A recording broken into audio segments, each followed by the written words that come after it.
Okay. Your Honor, it's clear that somebody's speaking to Mr. Glennen, so I appreciate if we were in court and that was happening, we would know what's going on, but I can hear other conversations, so can we at least make it clear for the record who Mr. Glennon's speaking to? Yeah, who do we have in there? My legal assistant, Holly Eisenhower.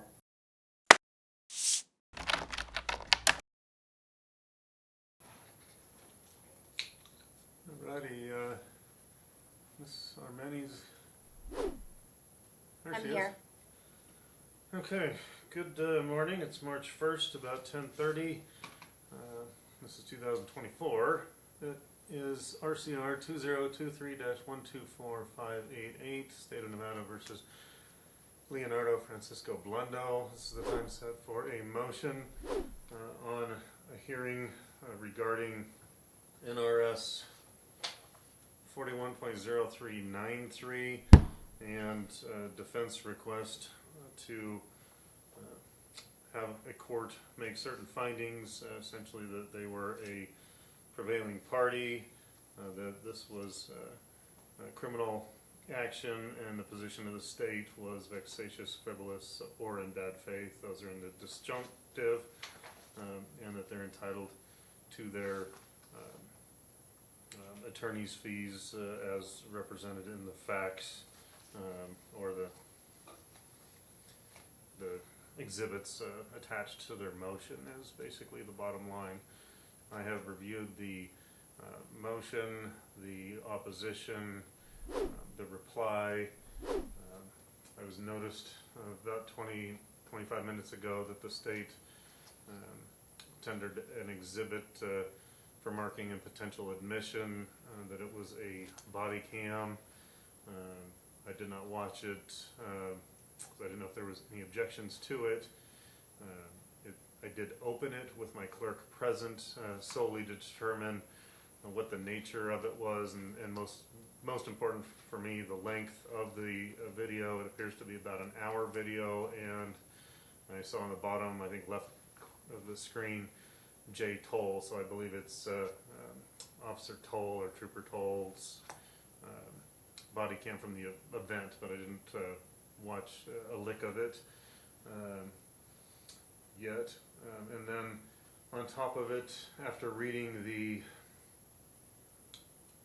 paperwork filed, I had questions in my mind. They were somewhat unaddressed by the legislature when Brower brought forth this amendment.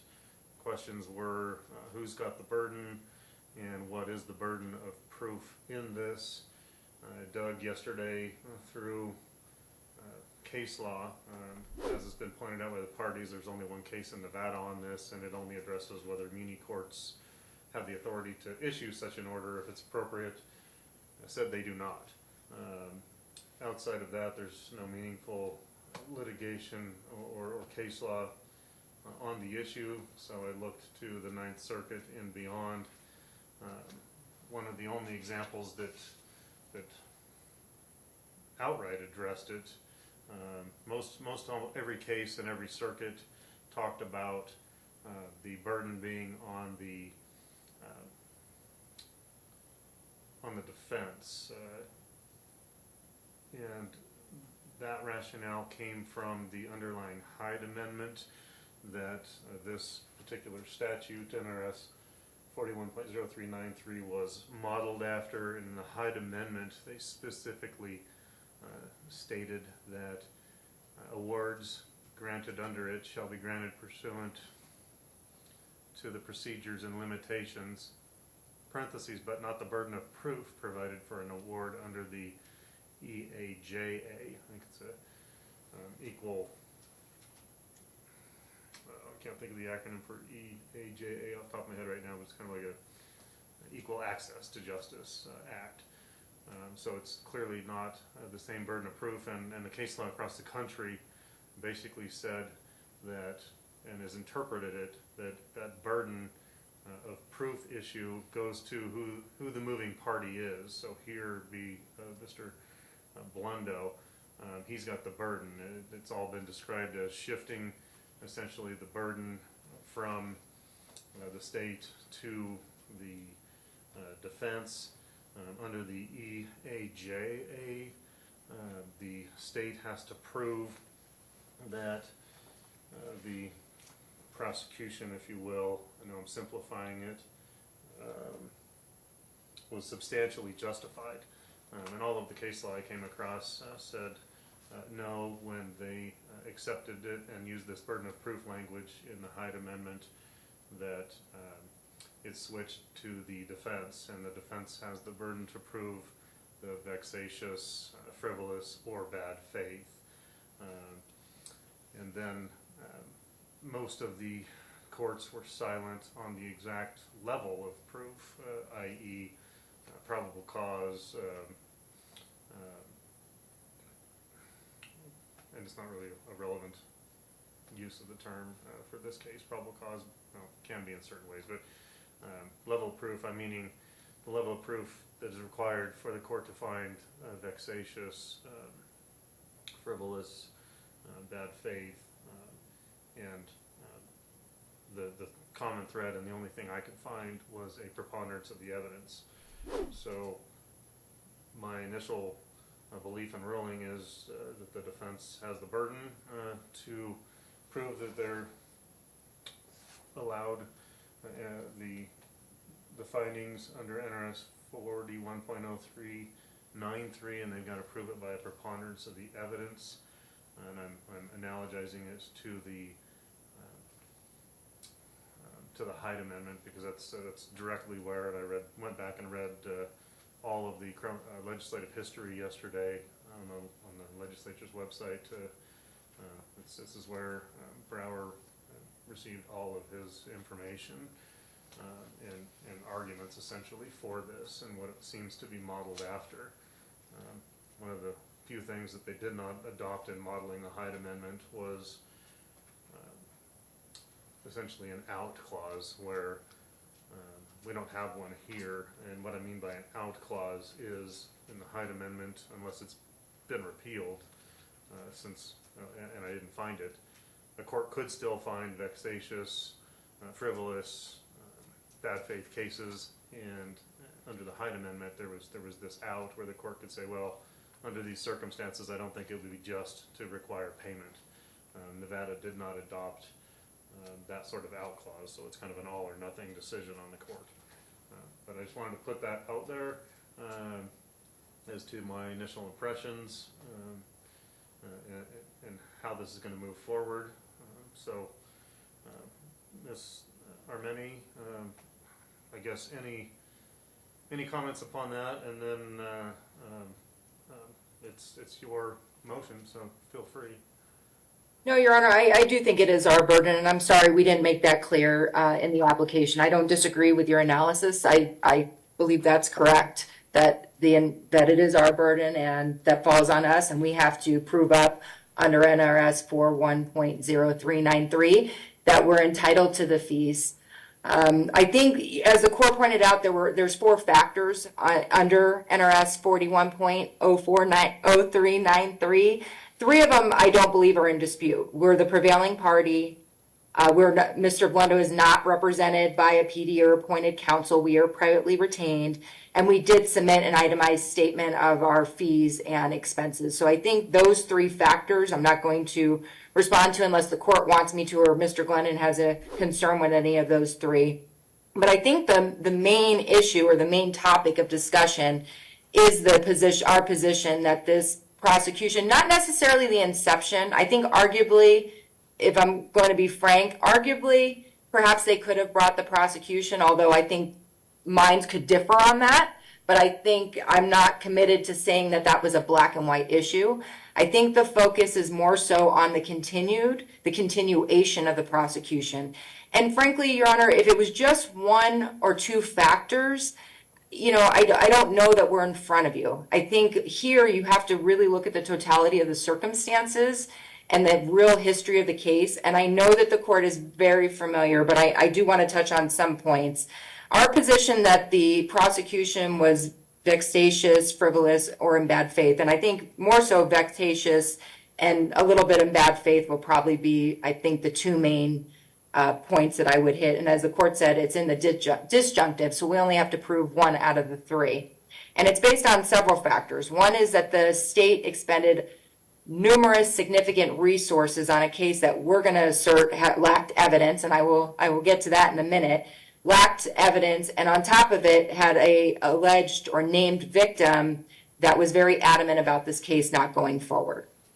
The state was not cooperative with discovery and was in fact sanctioned for it. We required that, asserted multiple resources on the part of the defense, which included multiple hearings, at times the state not even appearing, and that court was very patient and gave multiple chances to come and sort of fix this issue that we had with discovery. But nonetheless, we appeared at every hearing, we had to file the motions, and so that was a significant expense that really was unnecessary.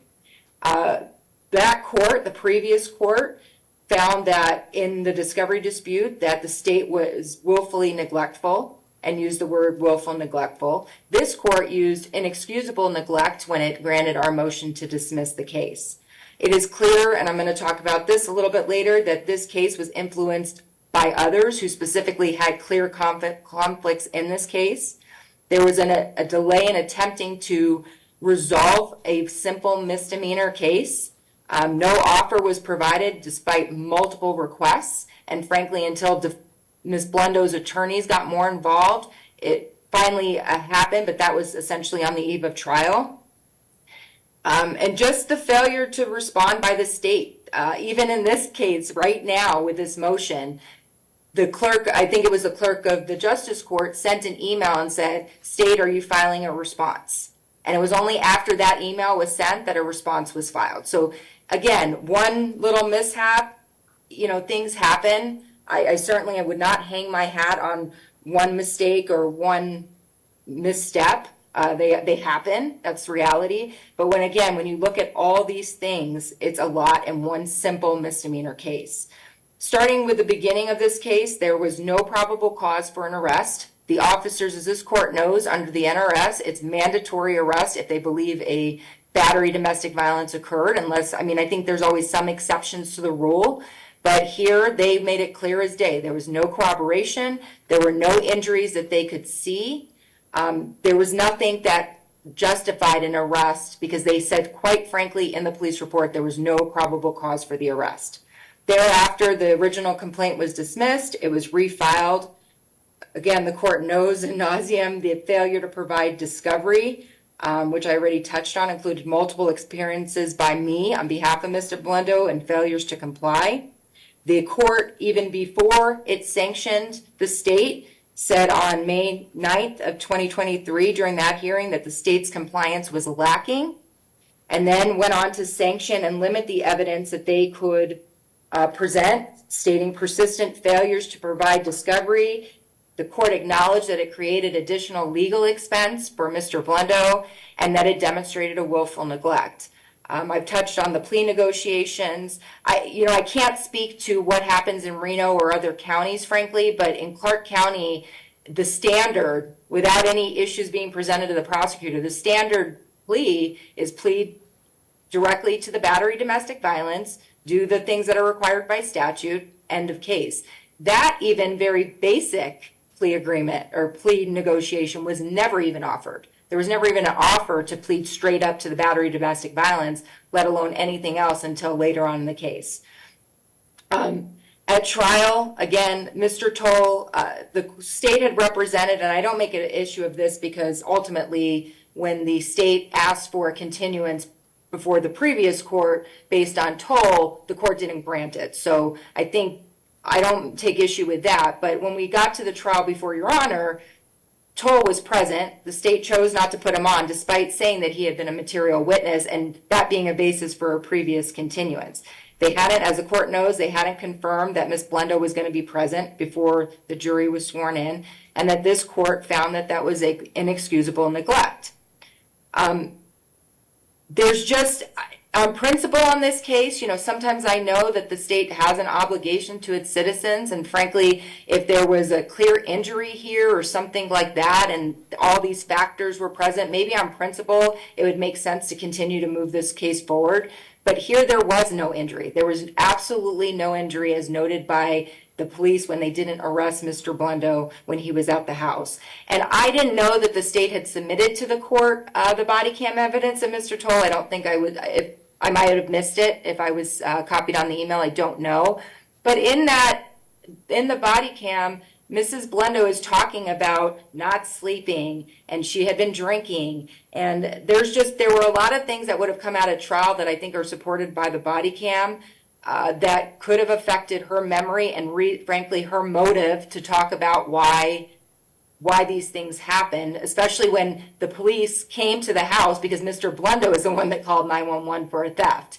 And she was being accused of that. So there are a lot of factors here that just don't justify the continuation of the prosecution. I think after reading the state's opposition and Mr. Coonsy's affidavit, I have even more concerns as to how intertwined Nye County was. You have an office that the Nye County DA's office had made a decision to conflict themselves off of the case. Then it was sent to the AG's office. The AG's office conflicted off of the case specifically because of Mr. Coonsy. And now unilaterally, the state decided with the help of Mr. Coonsy that Mr. Coonsy could come back into this case without even talking to the court about it. To credit to them, after I had the conversation with Mr. Coonsy, he ultimately, after he had already filed the substitution, brought back the substitution and said, no, Mr. Glennen is going to handle it. But through the affidavit, I was under the understanding, and I made it very clear that I did not think Mr. Coonsy should be involved to Mr. Glennen and Mr. Coonsy, because I did think there was a clear conflict. But even so, I was told he's just going to help with service of witnesses. But now looking at his affidavit, he's dealing with witnesses, he's serving subpoenas, he's helping with, he's getting daily reports on service. He's admitted to reviewing the evidence, even the body cams. So it's clear that there's very much more going on behind the scenes than what I even knew about. But when you look at everything together, the continuation, that's the key here, the continuation of the case that was plagued with so many problems, coupled with Mrs. Blundo repeatedly advising she didn't want to go forward, there being no injury. Mr. Blundo has spent thousands and thousands of dollars to defend this case. And it should never have been maintained in light of the tortured history in this case. And so for those reasons, Your Honor, the point of, or the history and the reasoning behind 41.0393 is to make somebody like Mr. Blundo whole, and that's why we're asking you to grant our application. I guess some of the questions I have from that. So looking at the case law, it's aimed at curbing prosecutorial misconduct. That was the impetus for the Hyde Amendment, and then the legislative history says there's got to be essentially prosecutorial misconduct. It's an exception to the long-standing general rule that prosecutors enjoy absolute immunity for their actions within the prosecution of the case. If they step out and they're involved in initial investigations before the police submit a case, then they're on a different qualified immunity ground. But you've got that. You've got the government interests, if you will. Can't sue them for it, can't sue the judge for it. So this is an exception, and it's aimed at the prosecutor. So using discovery as an example, do you have any information or evidence regarding the problems related to discovery? Are they aimed at the prosecutor? So here, Mr. Glennen, any information that he's willfully trying not to provide it. I'd asked that in the last hearing of Mr. Glennen directly, like what was the deal? Why couldn't you get this? Why wouldn't the cops give it to you? And he indicated he never got a straight answer from them. And looking at the case law, I'm supposed to look at Mr. Glennen. I can have under national case law cops lying on affidavits to get a search warrant. Cops subverting the prosecutor, with their own agendas. And if the prosecutor doesn't know that, isn't involved in it, it doesn't happen. So like discovery is an example. Anything coming back to Mr. Glennen or his office, his position, as opposed to someone else, and while I'm thinking about that, so discovery being one issue, Mr. Kunze coming in, if I recall, it was Kunze, basically saying, hey, I think I can come back in. Probably not the best decision at the time. He wasn't the DA at the time. He indicated that he wasn't aware that the AG was reviewing the case, when he was in the midst of his political activities. So bottom line is, I don't think I can use others' influences. That has to come back to the prosecution. So any thoughts on that, or any evidence coming back in those examples or others' examples to the prosecution, to Mr. Glennon's office, essentially? Well, I think on the last topic, on Mr. Kunze, I think his declaration makes clear that they were making joint decisions on things, and they were deciding whether he come in or not come in on the case. The only thing that comes to mind, and I think there may be others, but I will continue to think about this as we're here. The one thing with the discovery that is linked, I think, directly to the state is the fact that when I received the exhibit list as to what exhibits were going to be utilized at trial, that included exhibits that ultimately were part of the sanction order that were not going to be able to be used. So in other words, the state's telling me they're going to use these exhibits at trial, but yet hadn't provided them. So that is, if he didn't have access, why were they on the exhibit list to begin with?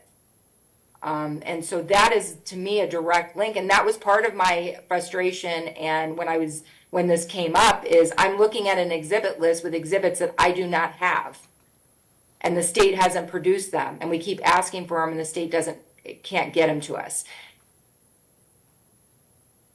And I think ultimately, Your Honor, I understand what you're saying, but ultimately the burden falls on the prosecutor to get this evidence that is, from the body cam, it's clear that they took video from Melissa Blundo's phone. Apparently she sent pictures. So, there was nothing said by the prosecutor as to what diligence they did to get this information. Any reason to believe that information was supplied after Judge Glennen sanctioned them? Like the cops finally cough it up, and that Mr. Glennon actually received it at some point later? No, the exhibit list was before we filed, the exhibit list was before we started going back and forth, I think, on the discovery. No, it was actually in between. So we had started the discovery dispute, and then the exhibit list came through. So no, I don't know that he ever got anything later after the sanction.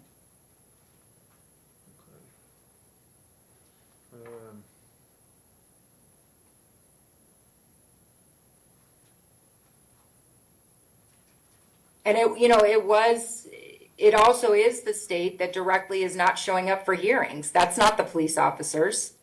The failure to actually comply, saying the officers don't have it, or I've tried to get that's one statement that could have been made early on, but we had to litigate it and continue to litigate it.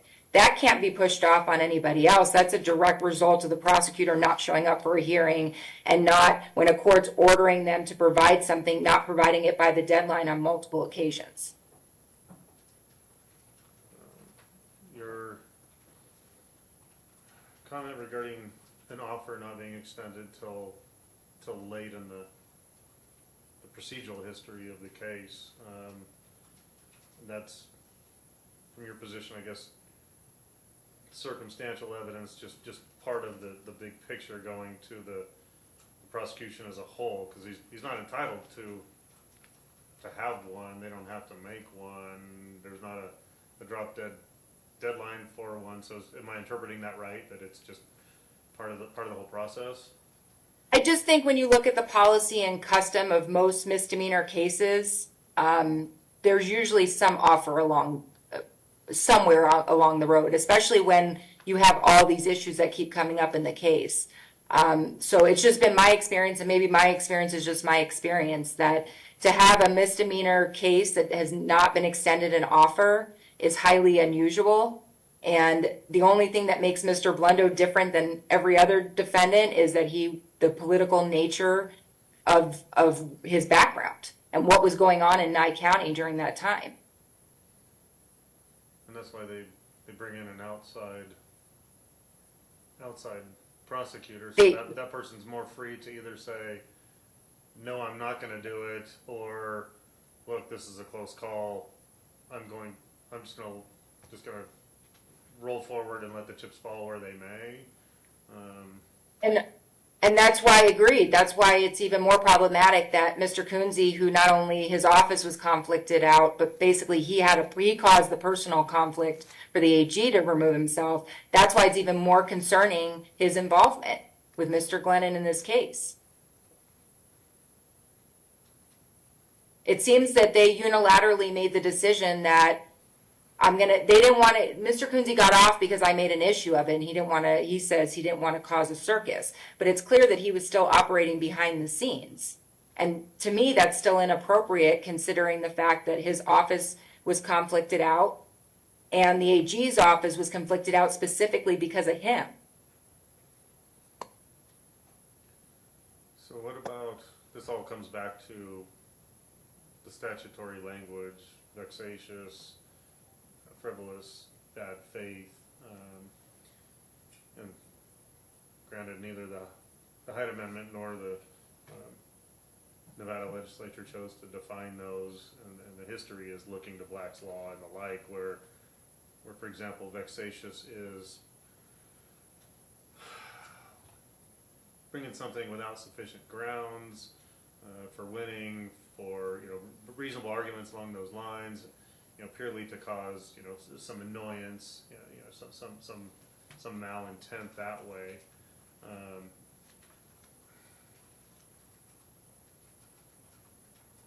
And that's where I think the history of the case plays in. That's why I don't know that I could be so focused in good faith on the initial, even though I think it's arguably, I think one prosecutor may say, they didn't arrest anybody, they didn't find any probable cause, I'm not moving forward.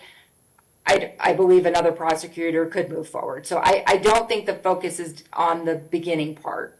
I think the focus is really on the maintaining, and that is outlined in the legislative history. It's not only shouldn't have been brought, but shouldn't have been maintained. And that's our position, is this case should not have been maintained based on the continued behavior of the state and all the things that were going on in this case and the resources that had to be thrown at this case to defend it. How does Ms. Blundo's, I guess it's just kind of holistic from the angle of their initial reactions, claiming she'd been drinking, sleeping, whatever it was, her constant input, I don't want to go forward. A classic domestic violence theory is you're to expect that the entire life of the case unless there's some epiphany. I mean, it does appear that we don't have much evidence that there's been an ongoing classic domestic abuse scenario, but her input, is it fair to hold that against the prosecutor versus looking at, hey, I know she's going to be hostile, but I believe based on her statements and how she set him on the body cam, I got a good faith argument to go forward, regardless of her input. So I guess how does her position help or hurt? I think it's one factor. I think when you take everything individually alone, maybe that wouldn't be enough. Her input alone would not be a basis for an application for fees. But when you take that input coupled with the fact that she had no injury, no visible injury, nobody said she had injury that was not documented, which was inconsistent with, you would have thought there would have been some injury based on what she was saying. of the allegation, but there was no injury. She continually said she didn't want to go forward. And the body cam itself, take her out of it. Despite her statements, it's clear she's under the influence. I mean, she's slurring her words. She says she hasn't slept. She was upset. I think she admitted to taking her prescription pills. So there was a lot of information on the body cam that if you take that information, coupled with the fact that there was no physical injury, coupled with the fact that she basically said, this is not a case I want to go forward with. And she would have been very open with Mr. Glennen saying, I was under the influence, all these factors. So again, I think it's just one factor amongst the totality of the circumstances. That alone would certainly not carry the day for an application, but there was plenty there already, and then coupled with her not wanting to participate or not wanting the case to go forward, I think just adds to why this case should not have been maintained. I think likely the last question I have right now, you brought up the decision essentially to prosecute because the police didn't make a probable cause arrest at the time.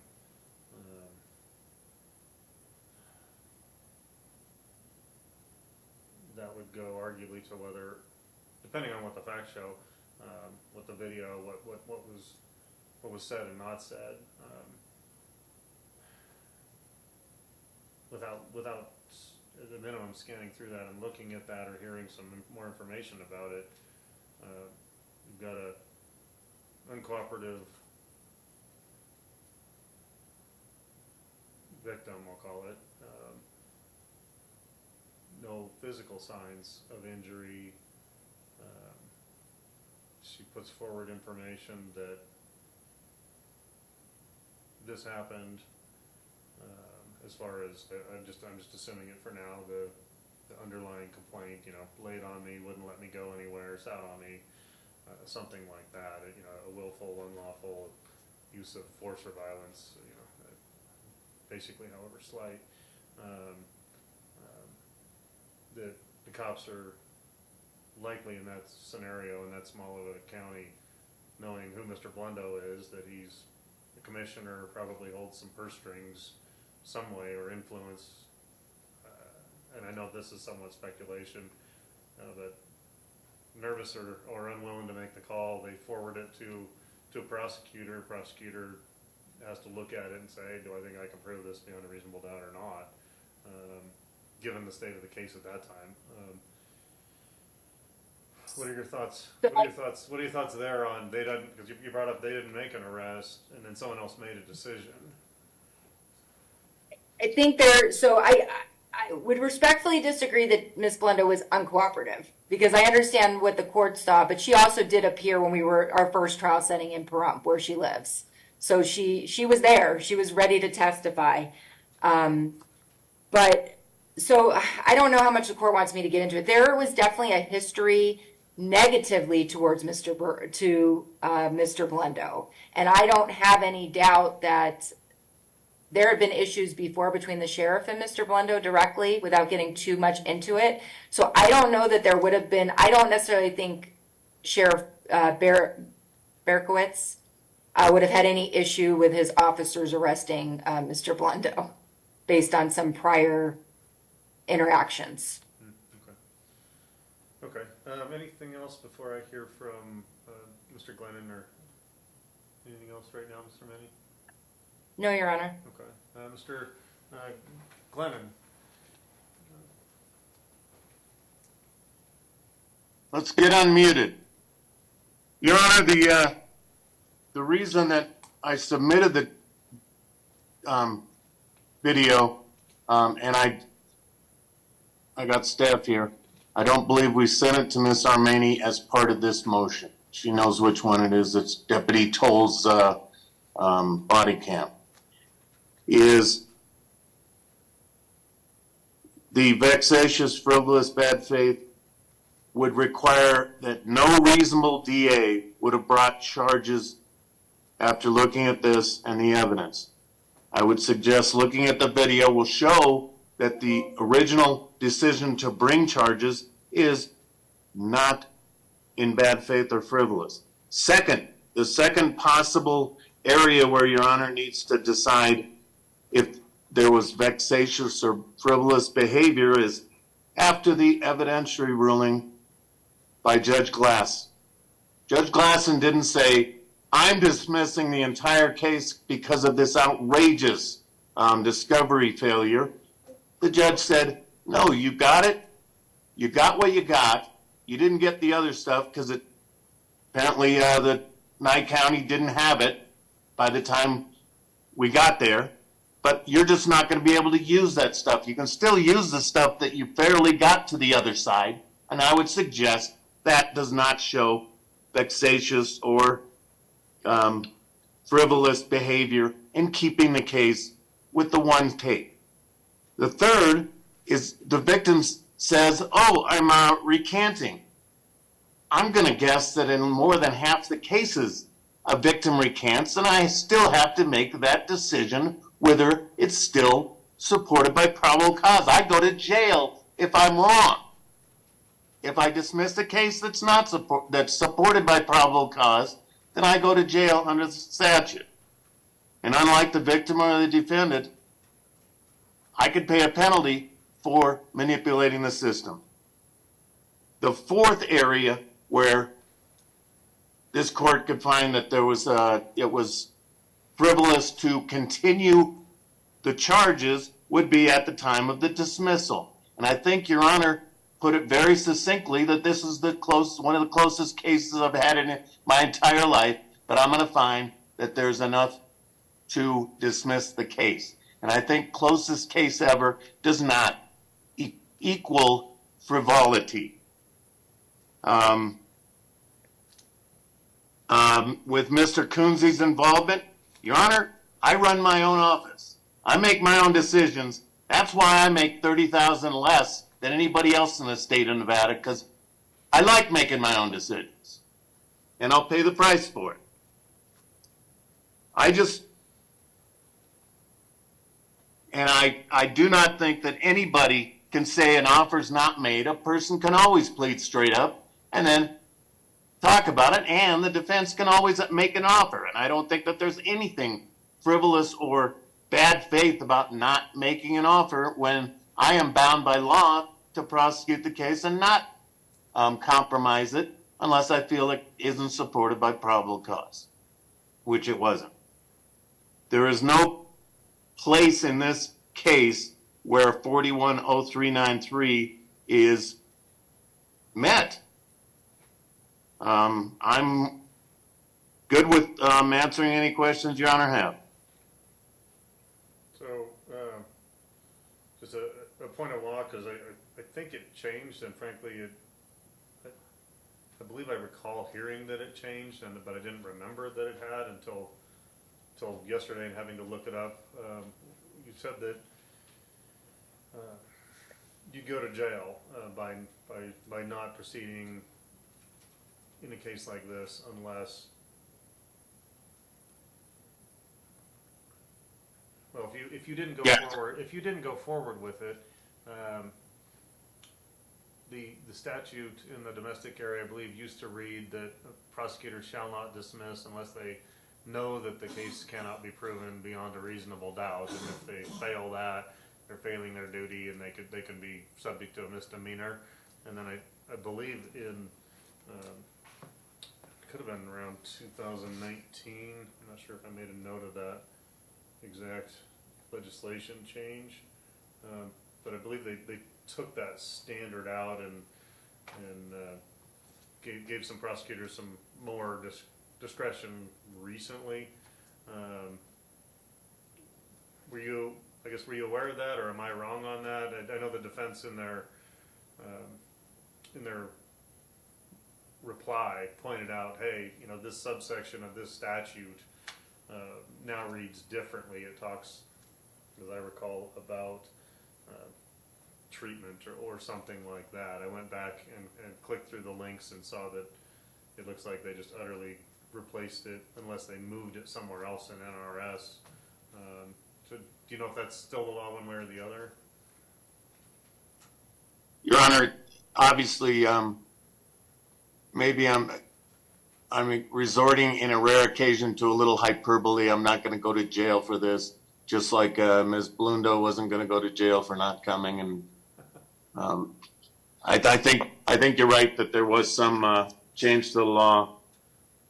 Right. Okay. I didn't. Yeah, because like I said, I think I'd heard of it, but it didn't stick with me. You know, it's those long time practices that we're all used to that remain in the forefront of our mind. But okay, because the reason I bring that up is going to your belief that the prosecution was justified. The defense is saying it shouldn't have continued. So what did it look like by offer of proof in the beginning and with the descriptions of the evidence that was later suppressed? What did it look like before, and then what did it look like after Judge Glennen sanctioned the state keeping evidence out? The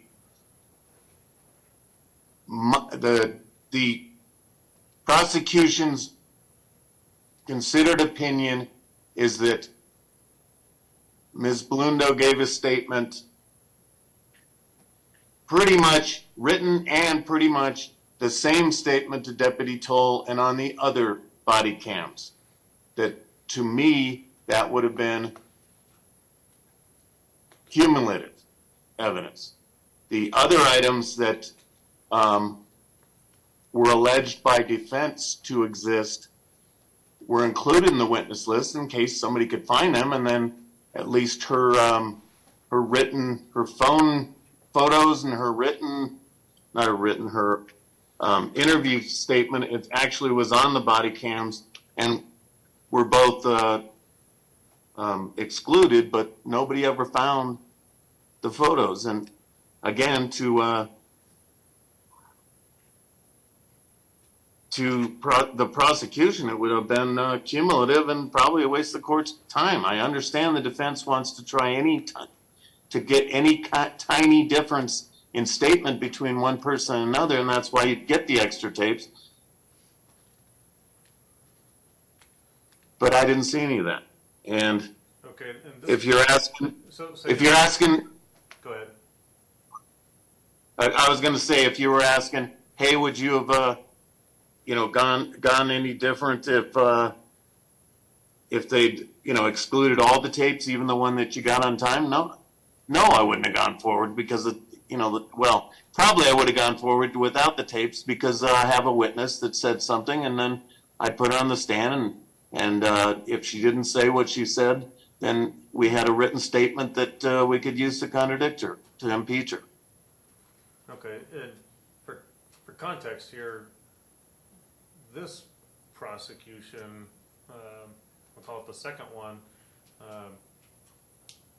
I don't have the luxury of having a probable cause sheet. The first case, I think it went by warrant, there was an affidavit, that case was dismissed without prejudice, and it was refiled as a summons. So I'm being asked to decide whether it's vexatious or frivolous or in bad faith on a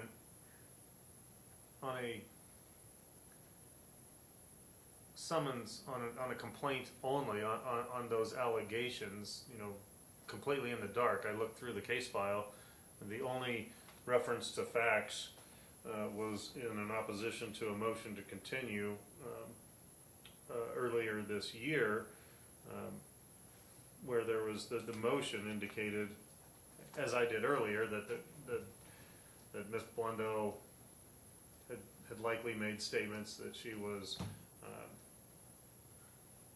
sat on, laid on, that it wasn't welcome, essentially supporting battery. That was alleged in the motion, and then the affidavit that was attached to it, or at least the opposition that filed, it was focused on other issues, but I don't know. So that's why I'm asking. What was the evidence? That's as far as I know that this case is. I'm in the dark right now, speculating that they had an argument. It was likely over money. I can't remember where I heard that, at what hearing, some allegation of theft. I think Ms. Armeni just brought up that the defendant had called the police, that there was somewhere along the way had been referenced about a money argument, and then it appears from the complaint and that opposition to the motion to continue from earlier this year, I think it was in late August, that he'd laid on her, confined her somehow, and that's it. So what if it's all cumulative? That's the point. I asked a question: what would you have done before or after? What did it look like? And you said, well, it materially didn't change. It probably would have hampered the defense's ability to ask questions or find discrepancies. But your analysis wouldn't have changed. So what did it look like? What was it? Because I don't want to guess at it. And I can watch the video, and it hasn't been. I know it's been submitted. You haven't moved to admit it, to have us pull it up, somehow display it, and show that this is the one in question. And argue whether or not I should be able to watch it. So what did it look like? What's going on? Like I said, I'm piecing this and guessing from a complaint only in this motion and the tidbits I've heard.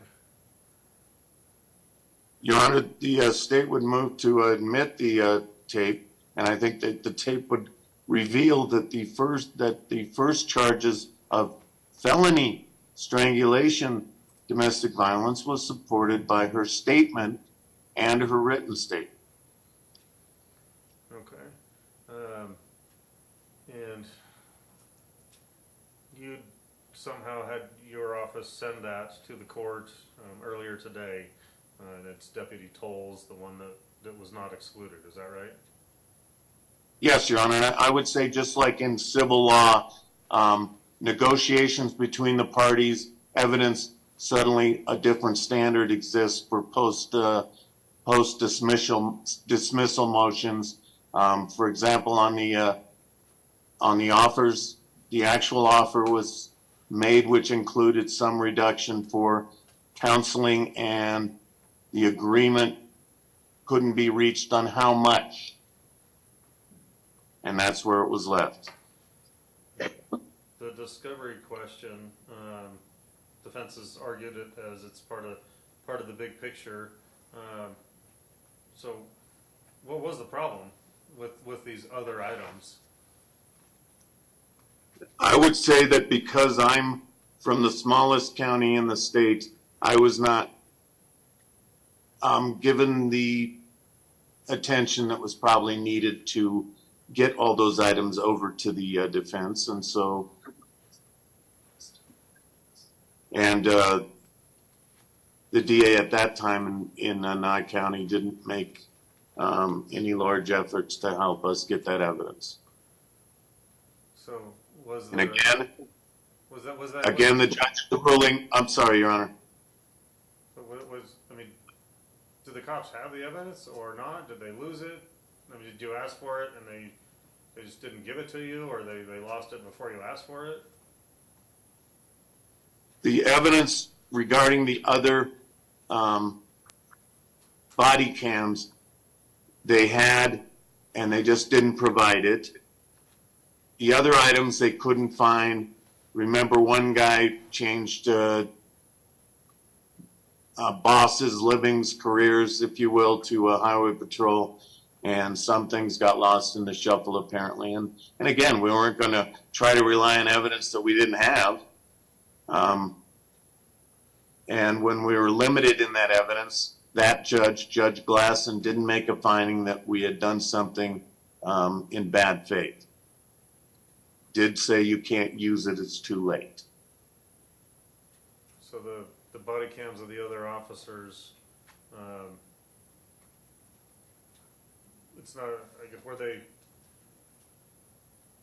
was there a late request from either of the DA's offices for them, and they were not, they weren't preserved essentially because of the age of the request? Or are they still out there? Did you ask for them back at the discovery motions? We did ask for them. in conjunction with this hearing and the sanction, which was get the stuff within a week, I think it was, we did get a response, and the response did not include the victim's alleged photos from her cell phone. Okay. You say this hearing, you mean the discovery hearing held with Judge Glennen, correct? Correct. Um, Remember, Your Honor, the actual sheriff at that time was Sharon Worley, not Mr. Berukowitz, who was admittedly the captain. And who was admittedly probably a person who I've been at odds with for 30 years based on, or 22 years based on my working for the other side against him for a long time. at odds with which one? Worley or Berkowitz? Captain Berukowitz, yes. Was he the sheriff that took over when the case came into you? He's not the sheriff, but he was nominally in charge, I guess I'd say, of the, He wasn't the undersheriff, either is captain. I think he was a captain. I think he was second in charge Okay. at Nye County. Was he in that position when the case started? Yes.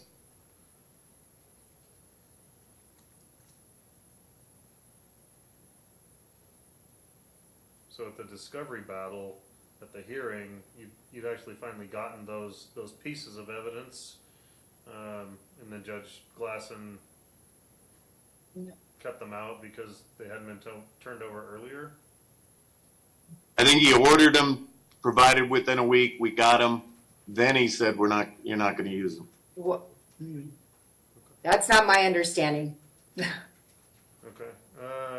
My understanding is they didn't exist, like, we never got them. We were never told that they were received by the state.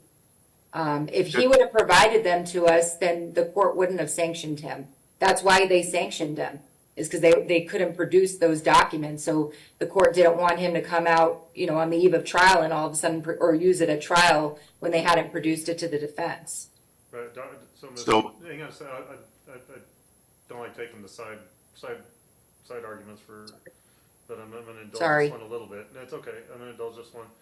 You said production of documents. So Mr. Glennen said, yeah, they never got us those, but shortly before the hearing, they at least got us the body cams, and that's not your understanding, Mr. Armeni? No, my understanding is that Lieutenant Murphy's body cam was never, we never saw it. We were never advised that it was received by the state. Your Honor, I would assert that the evidence shows Deputy Williamson and Deputy Murphy's body cam footage was released, but the judge ruled it was too late for the defense to prepare. But the court granted our continuance, Your Honor, so there was no reason for him not to have to provide it. So that doesn't jive. The court gave us a continuance because we were fighting over this issue and we were waiting for additional information. And the only additional document, I think the only thing additional we received was, it was some video, but it wasn't the body cam video. It was like the car video or something. Mr. Glennen, switching topics, how early in the case did you become aware that Ms. Blundo hired counsel to represent her?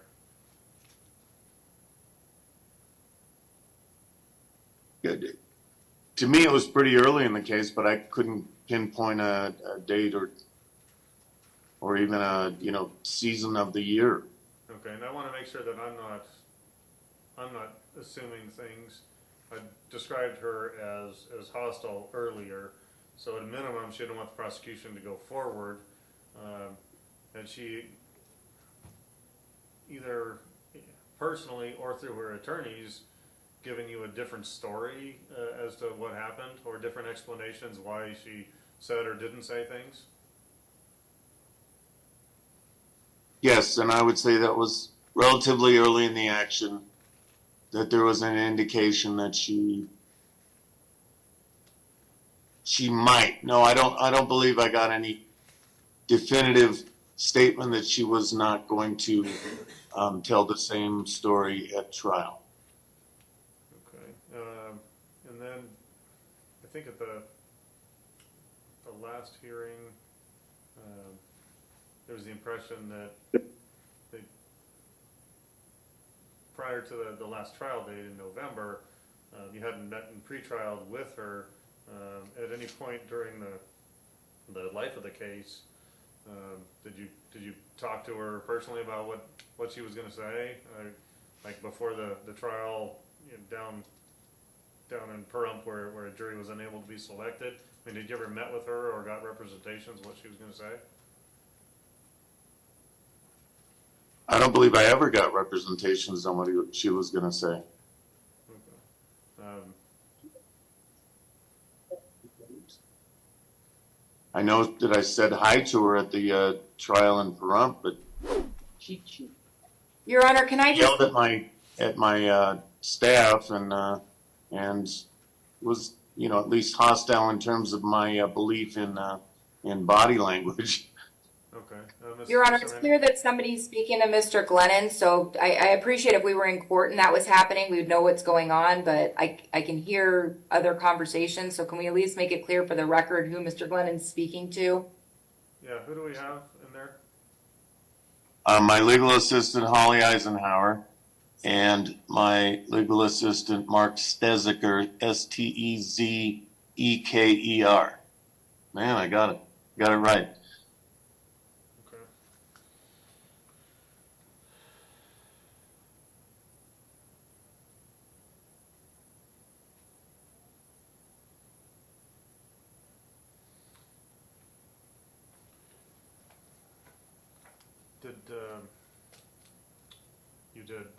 You asked that the exhibit be admitted, that I consider the video for some context. Ms. Armeni, assuming that it is Deputy Toll's video, it's about an hour in length. Those are the only two things when I opened it. I didn't want to be persuaded by something I might not ever look at. And so, like I said, I saw a reference to J. Toll down on the bottom of the screen, moved the media player over to see how long it was, and it was about an hour.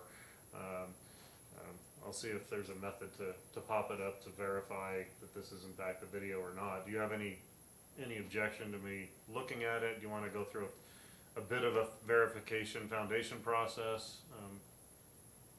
Well, I mean, I'm going to make an assumption, hopefully it's the right assumption, that what he provided is what I have. My concern is there are parts of that video that if we would have went to trial would have been redacted per the court's last order as part of the willful neglect on discovery. So that's number one concern. I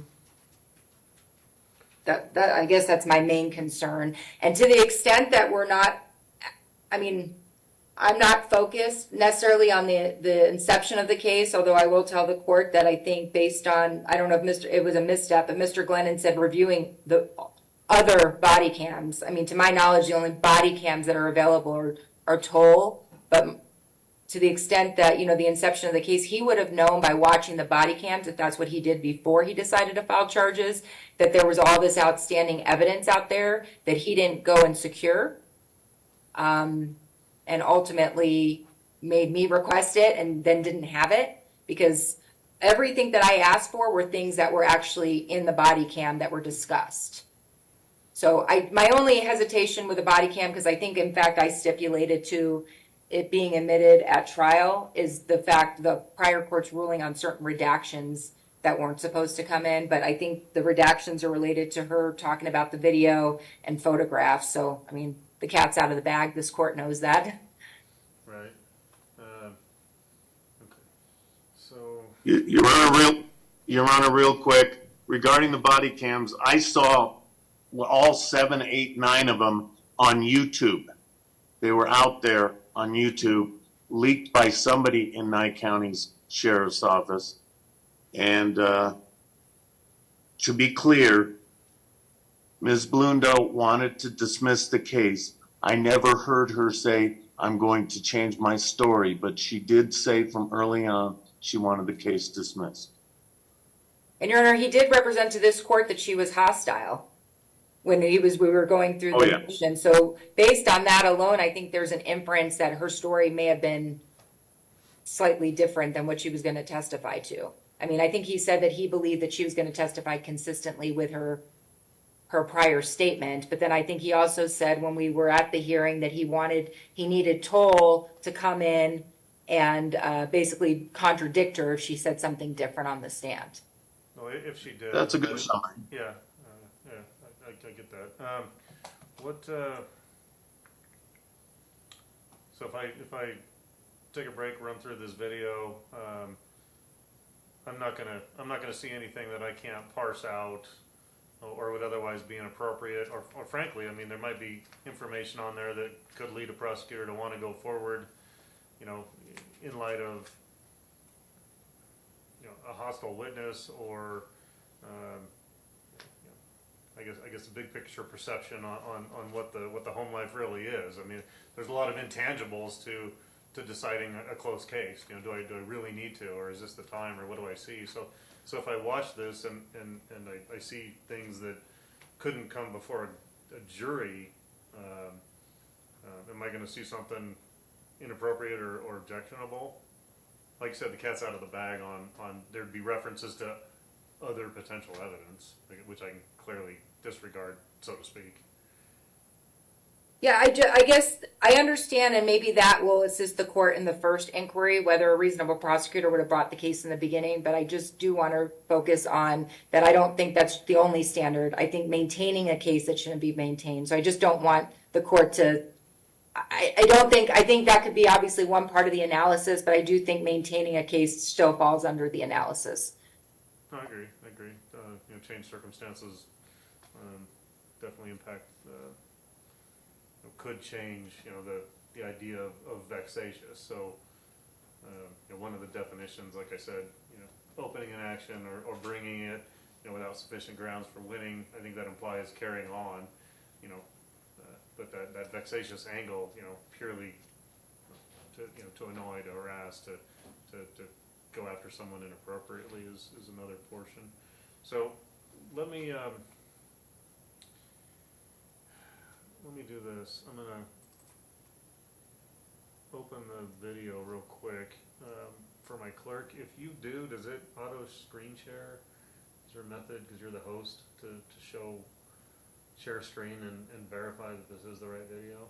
I haven't done it before, but I'm sure it's something that we could figure out. So let's try it within Zoom too. You'll have to open the video and then see if there's a screen share that'll show what's on your screen. And I don't know whether it's on this computer or the other one that's running Zoom. This one, I don't know if the sound will.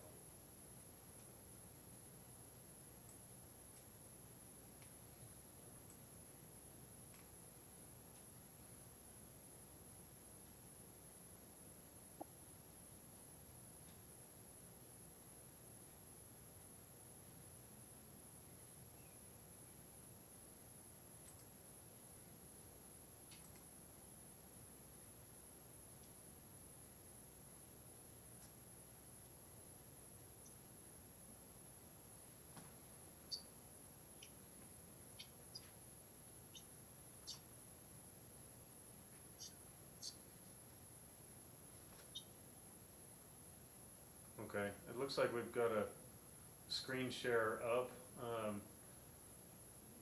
Ms. Armeni, can you see on your screen the? I can. Okay, and this is what I'd seen earlier. The only portion I opened, J. Toll, 2022 3/28. Can you play real quick?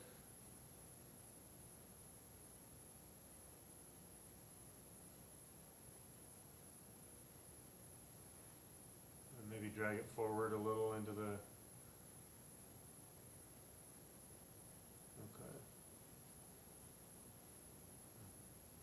Okay. Any reason to believe this is not Mr. Toll's video? No. Okay. Any other potential objections to it? No. Okay, I'll admit that. Mr. Glennen, are there specific points in here where there's an account of events that I can jump to easily? Probably, Your Honor. You know, I had a piece of paper with like 19 little time stamps on it that I prepared for trial, and I don't have in front of me right now. I would say that early on and in the middle, Mr. Blundo and what he says regarding the allegations was a major factor in my decision to prosecute. And second, we didn't get involved for 3 months, so, you know, some of the missing evidence, we really weren't, really wasn't in our wheelhouse until maybe it was too late and nobody could find the stuff at that point. Okay, so I'm gonna take a break. So, sorry, do you have, I don't remember if this one, can you go to the very end? Yeah. Because when she's writing her statement, I think that's pretty telling what's going on as well. Okay, can you drag it? Yeah, it's important to make sure Your Honor looks at the things we did. Right.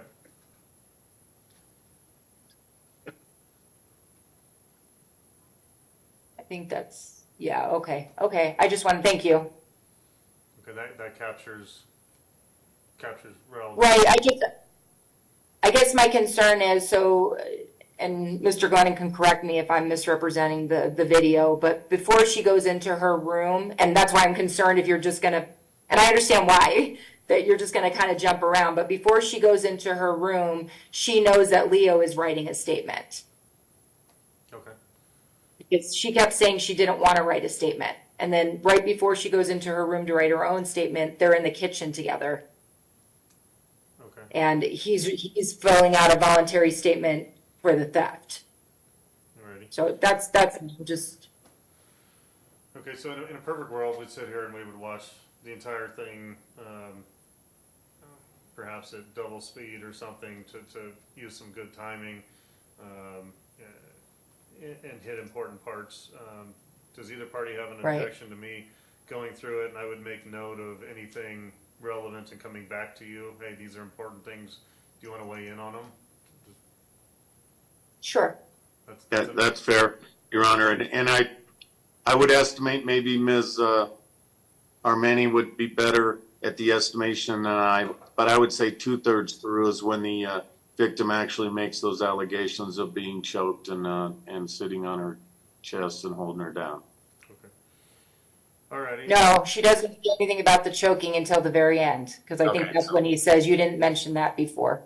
Yeah, you're right. It's Yeah, 2/3 so- and then very end. Yes. Yeah, that is towards the end. So how about we pause the proceedings?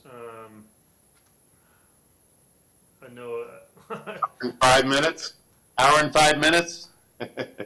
What For an hour, yeah, I guess what all are your schedules?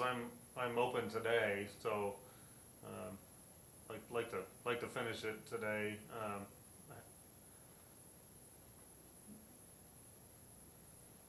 So Good. any input on timing, Ms. Armeni? Coming back. sorry, what time, Your Honor, what time did you want to come back? Kind of putting it in your court right now. It's 11:40. I mean, I can say, 12:15, 12:45, 1 o'clock, 1:30. I mean, I don't know what it's going to take me to do this. For a career, I scan through these for relevant information as a litigator. So I'll be more efficient than a stranger to it, but I'm not going to be perfect. So it's going to take probably longer than I'm anticipating, is my guess. But what does your calendar look like? So I have a 1 o'clock that'll probably take a half an hour, and then I have an appointment outside the office at 3 o'clock. I'm good with 1:30, Your Honor. I think you're going to rewind. You're also going to probably go through it a lot quicker than we did. Okay. So do you want to shoot for 1:30, Ms. Armeni, and we'll wait for you? Sure. No, I'll be off by 1. I'll be off by 1:30, so that should work. Alrighty. we'll resume at 1:30. Should we use the same Zoom link then? Yes, getting a nod in the Okay. affirmative from my clerk. Okay, we'll jump on at 1:30 again. Thank you. Very all. good. Thank you. Is it windy down there, Miss Armeni? Do you know? Yes, it's starting to pick up. Yeah. Is it windy up north? It was pretty crazy. There was some fences down in our neighborhood, so. Wow. Yeah, my daughter's supposed to fly to California today, and I just spoke to the dad of the friend that's going to take them, and he said that their Southwest flight is already being delayed. So probably, I'm assuming because of the weather. Mr. Glennon, you unmuted. Can you hear us? Yeah, I'd say that's probably true. Oh, okay, we can hear you now. We don't have video. Are you okay going without video? Yeah, I'm going to try to correct it. I'm working on it, but yeah, I'm good with There you going are. forward. Okay, We see you. We've got everybody. Hope you had a good lunch. We're back on the record 2023-124588 at Reno Justice Court. State of Nevada versus Leonardo Francisco Blundo. Defense's motion for attorney's fees under NRS 41.0393. We took a break.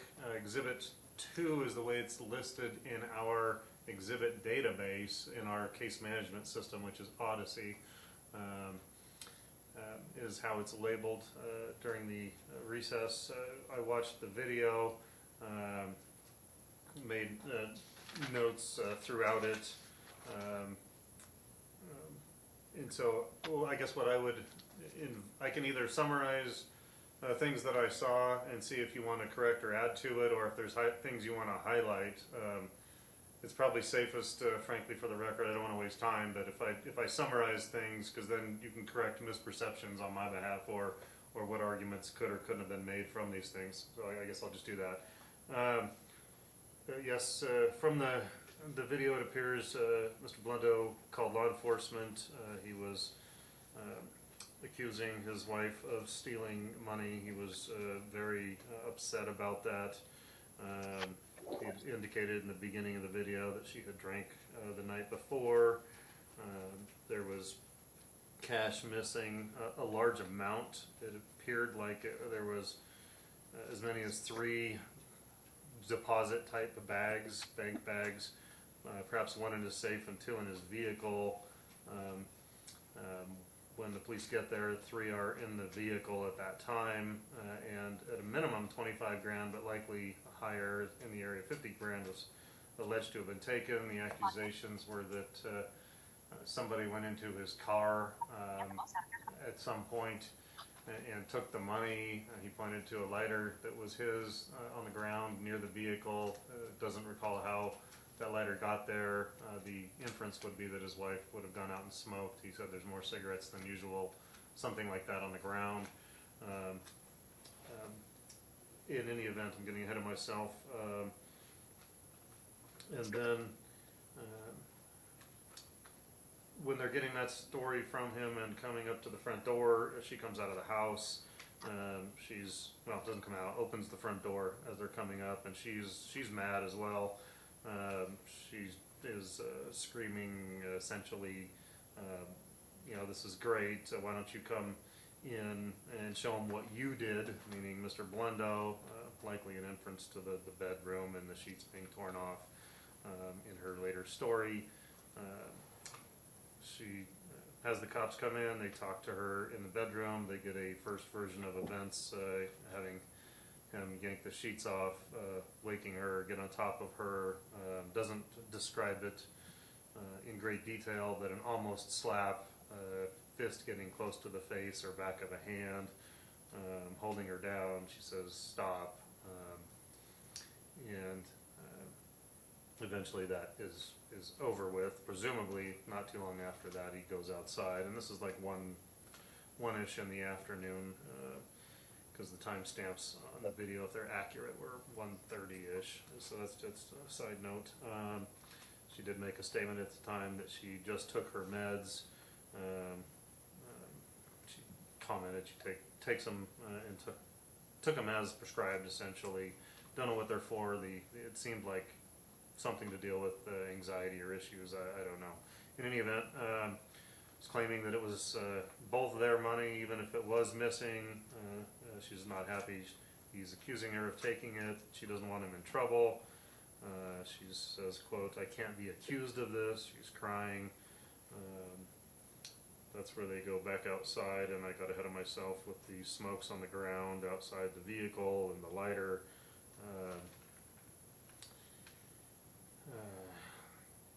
Outside on the video, he's telling the police, sheriff's office, that he only has access to a game camera that's outside, and it's singularly him. She cannot see it, and later in the video it appears that he pulls up instances of her coming out at the early hours of the morning, late evening, 11 to 2 a.m.-ish, one or two or three times, furthering his belief that she likely went out to the car at some point. I'll note that that is inconsistent with her story of he was gone all night, and she was very upset because he was gone all night. It's not like him to be out all night, wouldn't tell her where he was, type thing. So yes, she did drink some last night, didn't get much sleep because she was upset about him being gone in large part. The officers are talking to him after the game video portion, asks, will you write a statement about this? He says, I guess. They go back to the door. She's not as upset. She's talking about how this isn't right. She doesn't like being separated from him. The cops explain that they're just trying to get at the truth, essentially, that having them separated and getting the stories, they can see what's consistent or inconsistent. There's further discussion about him with taking of the cash and a weapon, the 3 bags that I talked about. He's stating at that time, this is only like 12, 13 minutes in, I know who it is. It's clearly intimating she took the money. He's not happy about that belief. Could she have possibly gotten into his car with his keys? He pauses and says it's possible.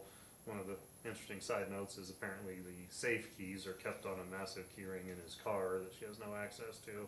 She would have had to have gotten his keys at some point, gone out to the car, got the safe key to go inside to get the money from the safe, let alone the bags outside. But we're not here to decide who actually took the money if it was missing. He's talking to verbalizing, I'm pissed. He's not happy about this. They ask him 14:30 into it, what's her reaction to you confronting her about the money? He described her as lackadaisical. She doesn't care. She puts the phone in his face. He rips the sheets off the bed. They specifically ask him, okay, did you ever get on top of her as she had claimed? He abruptly ignores the question and starts filling out a statement, doesn't answer it. I know we talked about that at the last hearing and what could or couldn't be inferred from that. He says, I'm going to fill this out. Then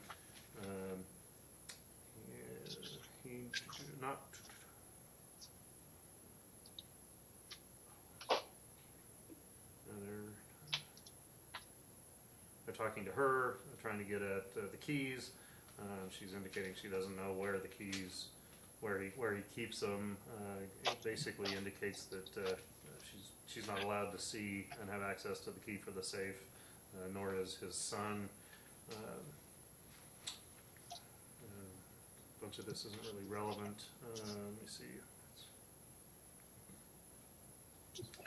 Cops are talking to her, basically saying, we're investigating money. He's not admitting anything about the domestic. They say without corroborating evidence, I can't.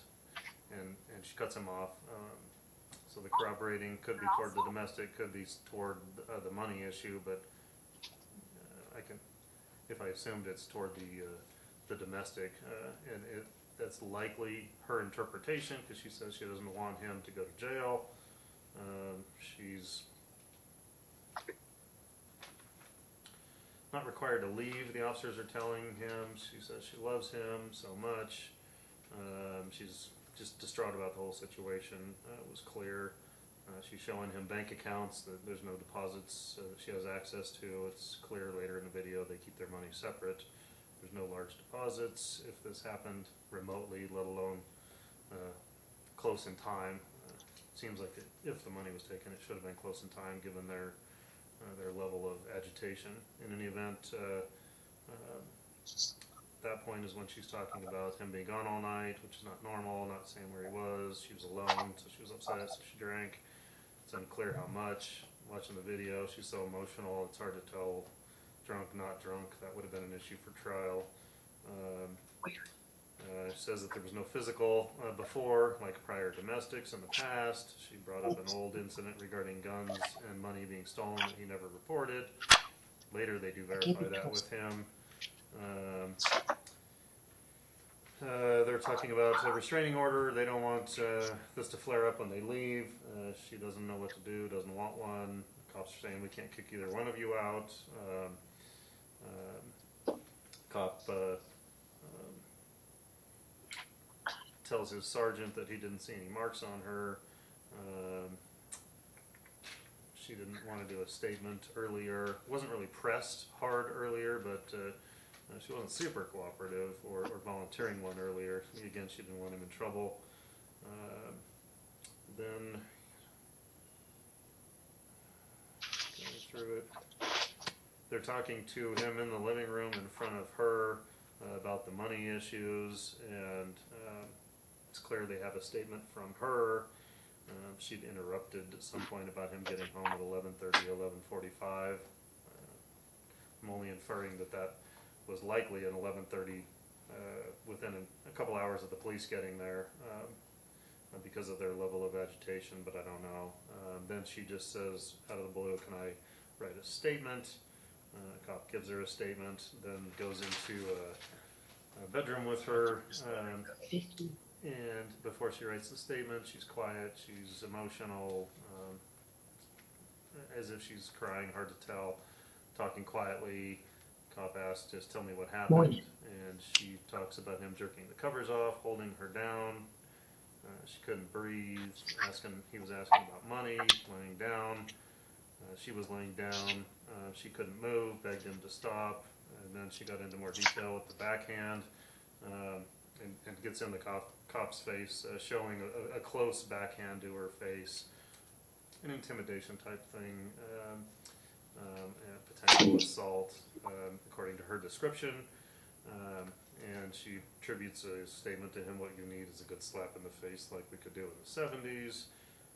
She says he stayed on top of her, held me down. She's basically, please get off. He puts his hands around her neck, holds it. There's no further detail on that. Cop looks for marks and is apparently taking photographs with the cell phone of her neck area. He gets off her, according to her. She talks about how he just sees red and doesn't remember things when they argue, when he gets super angry, and according to her, he acknowledges that when she'll question him, don't you even remember this stuff? And he wouldn't. Then near the end, 52:41, she's talking, this is so hard to say this, it's my husband, it's the man I love, he's in the public eye. And there's a little bit more conversation between he and the officers out in the living room, kind of money related, and then it finishes with, can't kick either one of you out, suggesting people leave. That was the gist of everything I got watching it. So we're all on the same page. So anything that Ms. Armeni, you want to highlight or correct? I sort of followed along because I have my own timeline. So I think you hit everything. I'll just note that from my timeline, I think it was 41 minutes into the call before she did the voluntary statement. And then I know the court picked up on the photographs, but at one point she also I think she sent him, or she brought up the video because she claims that she was videoing him either ripping off the sheets or doing whatever. So that, I remember that being on the body cam too. But other from that, I think you hit all the highlights. Okay. Mr. Glennon, anything you'd like to highlight or emphasize or correct? No, good summary. Okay. So when we left off, Mr. Glennon had given me his perception of in arguments, asked if I had any questions. We eventually got to this video, took a break. So Mr. Glennon, we're still with you. Anything I guess that you'd like to add before I go back to Ms. Armeni? Yes, the internet's getting pretty sketchy with the wind here. Okay. Any more comments regarding the case?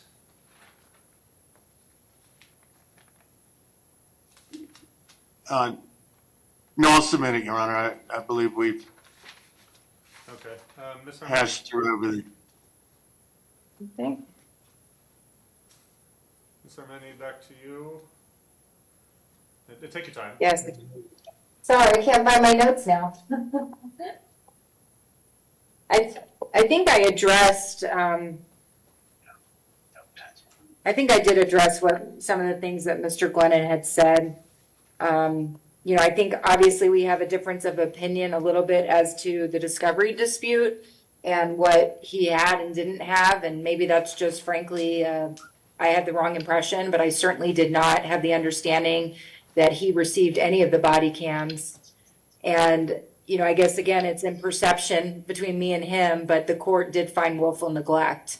And so this wasn't just a slap on the hand. The reason the court didn't dismiss it, and frankly, I was prepared at some point, depending on what this court did, and if we went to trial or not, for that to be an appealable issue, because his position was just not that he didn't think it should be dismissed. His position was he didn't think that he had the jurisdiction to dismiss it. And so I think that was an interesting issue that would have been right for the Supreme Court to decide. But it was not my impression from reading his order that he didn't think that it was viable. It was basically he didn't think he had the jurisdiction to do it. Yeah, I remember him citing Chapter 181 that lists some of the possible bases. Yeah. Right. Okay. So any other further argument on the merits of your motion? No, I think I have, unless the court has further questions for me, I think I tried to answer everything you asked, and I don't think I have anything else. Okay, thank you.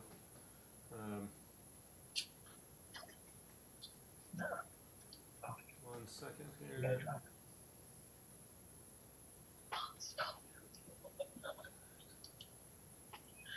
Your Honor, can I ask, regardless of what your court's decision is, can I ask that the body cam not be public record? I appreciate that it's been leaked, and since we didn't go to trial on this matter, should it be not available to the public? Yeah, I don't know if the public, I guess the media that's always requested access, they're not here, didn't make any request. Mr. Glennon, it's not I guess, do you have any objection to sealing it and making someone ask for it, assuming it's out there in the public already, or what are your thoughts? It is out there in the public already. I don't have a problem either way. Whatever Your Honor thinks is fair. Not appropriately, though. Yes, that's why I'm saying if Your Honor doesn't have to admit, hi, it was released illegally. There we go. Okay, yeah, you just came through, great. The video, the statute, I think it's a bit of a stretch as far as subsection, let me see.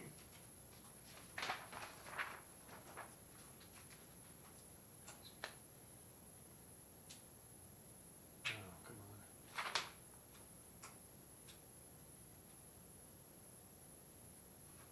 on. subsection 4 allows the court to review things ex parte and in camera. With the hype that's been over this case, it's been dismissed.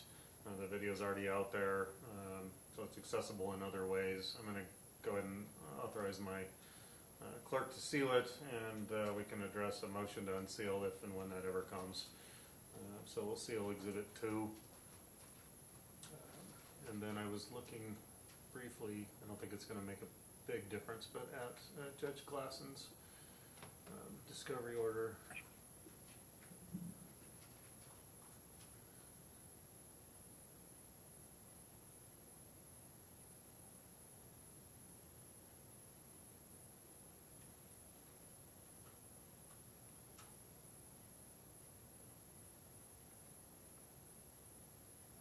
Okay, so I'm prepared to make a ruling. The statute requires the defendant to show that they're a prevailing party. That's further defined. That is not really an issue. They are a prevailing party. In the case, they're not a public defender. They're a private paid attorney on behalf of the defendant. The allegation, they've attached billing records substantiating their fees. The issue, large issue here is under 2B in the statute, and they have to prove an allegation by preponderance of the evidence that the position of the state in the criminal action was vexatious, frivolous, or in bad faith. As I previously stated, the definitions were neglected by the legislature. Can't cite the wrong button here. The definitions provided by the state in their motion, the vexatious suit is one with malice and without good cause, from Black's Law Dictionary. Bad faith requires, according to their rendition of it, dishonesty of belief or purpose. Frivolous, I'm not sure if it was, baseless, made without reason and without competent inquiry. Other definitions of vexatious, regarding the legal one, this is from an Oxford language, denoting an action or the bringer of an action that is brought without sufficient grounds for winning, purely to cause annoyance to the defendant. That purely is a little hyperbole. Other things from cases, vexatious without reasonable cause or excuse, frivolous, groundless, with little prospect of success, often brought to embarrass or annoy the defendant. Bad faith, not simply bad judgment or negligence, but rather implies a conscious doing of a wrong because of a dishonest purpose or moral obliquity, contemplating a state of mind, admittedly affirmatively operating with furtive design or ill will. Basically a pretty high standard. Prosecutorial misconduct at a fairly high level are some of the descriptions. The common theme is the purpose being improper, the motives being improper, that aiming at harassing someone, knowing that it's essentially frivolous. I know I'm combining some of those different definitions. Just getting to a bottom line as far as they all imply, and the case law supports that prosecutorial misconduct that has some sort of malice infused, not necessarily, but infused, and it probably at least two of the three terms. So as they apply to this case, having reviewed the video, just making a ruling on at the beginning of it, as Ms. Armeni said, basically minds could differ on that. Bringing of it, the police, they are faced with a person accusing their wife of taking money and making the decision, do we believe that she is making this up as a defense or a way around it, or to cast the defendant in a bad light. They're unable to make that decision. They are faced with the apparent lack of physical injuries backing it up. It does show in the definitive minutes, yanking the sheets off the bed. There was clearly a hot, heated event. Cops are not willing to make that call. They send it to a district attorney who reviews the evidence. Perhaps others, but just the video I've got alone, bringing of the case. Cops are in a hard spot, local DAs in a hard spot going after an elected and people with some power over purse strings in politics. Nobody wants these things, but it's people's jobs and obligations to take care of them and take decisions. The decision was made to start the case. I can't say that it was remotely vexatious, frivolous, or in bad faith at the beginning. Then the argument is, what about during the case, as advanced by Ms. Armeni? In the beginning, haven't received a ton of information of problems up to the first prelim, likely some discovery issues, but justice courts can't even argue or authorize forced discovery at that point. But at that first discovery, or that first prelim, from prior hearings, witness wasn't served, an erroneous assumption that the Nye County was handling that didn't happen. Matter was dismissed without prejudice.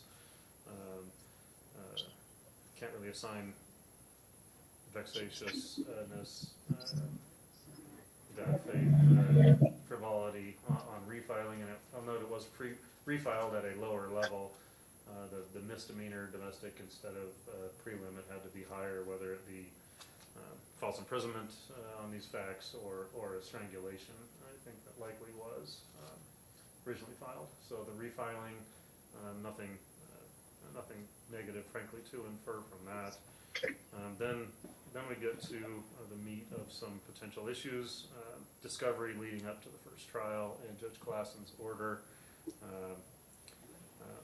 The discovery was not provided.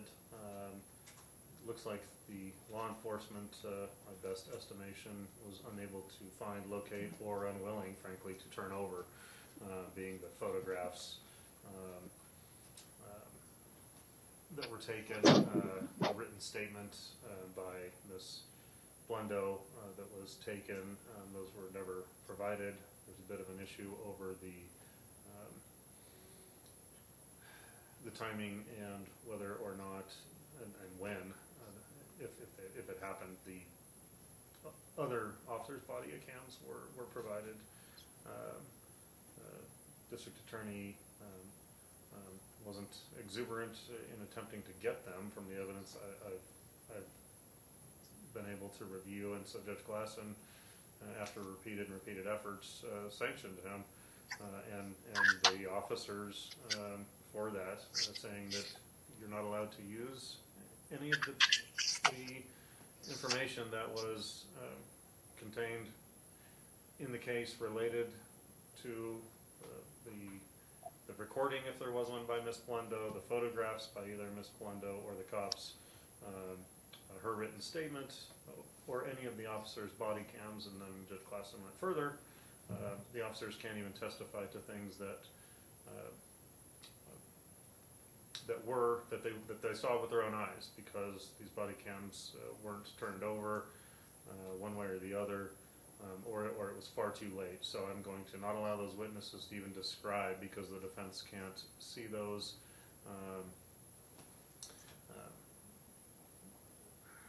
Watch them, and find the nuances to try and point out discrepancies. So he really gutted those other officers from talking in any way, shape, or form. That's if they did exist, and let's say that they were actually turned over before that hearing. He was frustrated enough with the repeated discovery violations that he's. If I were in this hearing, to assume, yes, maybe they were turned over shortly before, Judge Glassen didn't care one way or the other, and had an extreme sanction. The matter was set for trial, the witness was served, attempt was made to pick a jury, it was unsuccessful due to pretrial publicity and issues in that local small community, so it was transferred up here. It got here, and we come to the other bigger issue in this case, showing up to trial, not having done much more than confirm that Ms. Blundo was served, assuming that she was going to follow through and honor the subpoena and make her way to Reno. You could have an assumption she's traveling with her husband. She's going to likely stay with him. The law does place no, and we addressed this at prior hearing, burden on the state for a witness within the state. Doesn't place a burden on the state to bring the person to prepay anything, to do anything.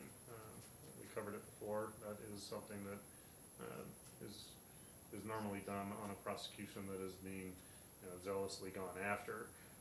It didn't happen in this case. Ms. Blundo was under some misperceptions due to last-minute negotiations. That's best case scenario from her testimony at the last hearing. Didn't come, wasn't here. We picked a jury. The state had not verified that she was not here early that morning, mid-morning, or before the jury was seated late morning. So I was faced with the dismissal motion. I'm sorry, the continuance motion. Close call. I granted the continuance, and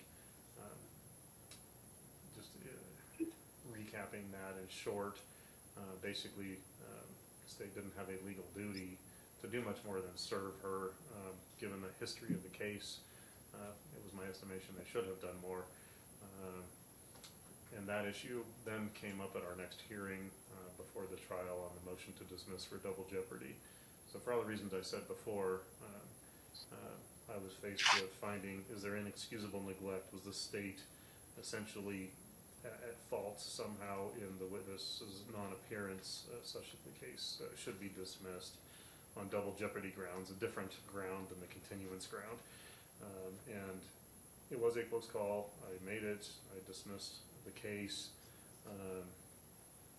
And so looking at all of that, a big picture, were the state's actions vexatious? Were they pursuing a frivolous matter?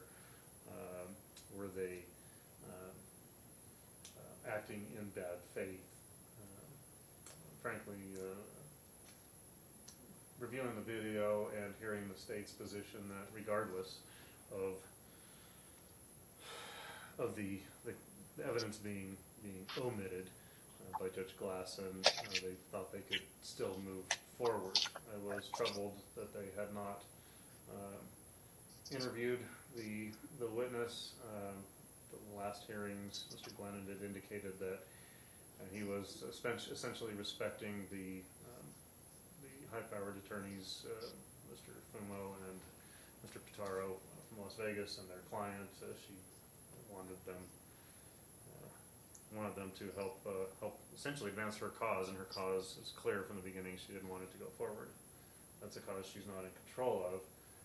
I was frustrated by that, not reaching out to her and trying and just seeing in preparation and watching the video over the lunch hour and thinking about it. I could also see, as he indicated, her not pleasant looks at him, not wanting this to go forward. Basically, a prosecutor taking the attitude of, look, I don't care what she says. What she told the officers, how she told it, I think a jury could bite off on it. It's a close and difficult call as a prosecutor in the domestic arena. It's complicated, obviously, when you're talking about prosecuting public officials. You really want all of your ducks in a row, but my initial frustrations waned a little bit. Bottom line is the vexatious, the frivolous, bad faith decision to carry on with the prosecution. After having watched the video and putting the decision in someone else's lap, the jury or the judge if it was a judge trial. Was that done with malice, as opposed to a lackadaisical approach to the particular difficult nature of this case? I can't find the vexatious, frivolous, bad faith angle of this case. You know, some lackadaisical lack of care and you know, attention to, you know, like the discovery issue. On one hand, it might be difficult or assumed across county lines, but when you take a case in a hot mess, you take it and you do everything you can, from my estimation. Best case scenario, not doing everything you can, I still don't see malice. I don't see that either of the three elements in the statute. So I'm gonna deny the motion on those grounds. I appreciate all of your time. A well brought motion like the other ones in the case, and careful if this is being appealed. I saw some differing rulings across the country preparing on what timelines apply.